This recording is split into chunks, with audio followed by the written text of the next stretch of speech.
Hello everyone, a Dvar Torah for you to take with you the Shabbos. The Torah tells us in this week's Parsha to remember what Hashem did to Miriam, the prophetess Miriam, on the way out of Egypt. Miriam spoke to Aaron some bad words, some harsh words about Moshe Rabbeinu, even though her intention was to help Moshe Rabbeinu, to straighten out her little brother. But at the end of the day, it was a negative thing that she said, that she related to Aaron. And therefore, she was punished. She was put outside the camp for 7 days, and she was afflicted with tzara'as. So says the Torah, remember how severe of a punishment that Miriam got. If Miriam, who was a great prophetess, she was probably the greatest woman in the nation at the time, someone who's that holy, and someone who, when she spoke, had good intentions for her brother, was punished in such a severe fashion, how much more so is it a grave sin for people who are not as great as Miriam, and for people who do not have as good of intentions that Miriam had. But that's something worthy of remembering every single day. The Ramban, one of the Rishonim, considers this a daily mitzvah. That person has an obligation daily to remember what Hashem did to Miriam on the way out of Egypt. Now, our sages point out an amazing thing, that even though the entire Jewish people had places to go and things to do, Hashem told them, you must wait while Miriam is outside the camp, and only once she comes back, then you can continue on your way. In other words, the entire Jewish nation had to wait for Miriam, even though Miriam was being punished at that moment. It would have been fitting, it seems, Hashem would say, Miriam, you stay outside the camp, everyone else is going to go ahead, and you can walk by yourself, or you stay there and catch up when you're finished with your 7-day excommunication. But no, that Hashem didn't say that. Hashem said, you, the entire Jewish people, must wait for Miriam. Why did Hashem say that?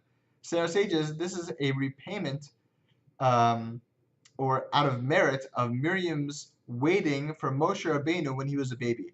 Moshe's mother, Yocheved, places Moshe Rabbeinu into the Nile because she can't hide him anymore, and the Egyptians were coming for all the Jewish boys.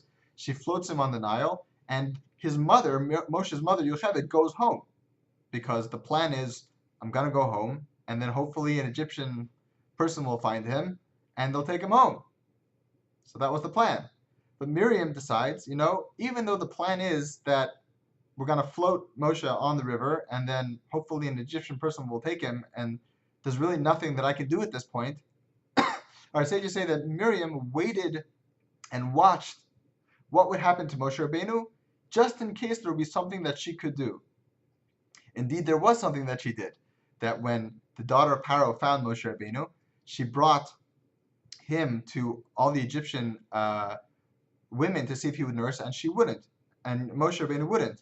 And Miriam approaches them and says, by the way, I might know somebody that could nurse him, Moshe's mother, and she brings Moshe back to his mother.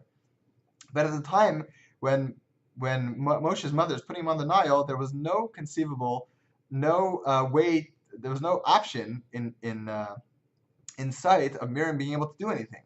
But yet she waited there to see maybe there's something I could do to help him. And the merit of her waiting for Moshe Rabbeinu to see, is there something that I could do to help? So the entire Jewish people waited for her. So perhaps that's also another reason why the Torah says you should remember what Hashem did to Miriam. In other words, that in the merit of waiting for a friend, for a relative, to see maybe there's something that I could do to help. Even though in the current situation there's nothing I can do to help, I don't see any opportunity of me being able to do anything to help.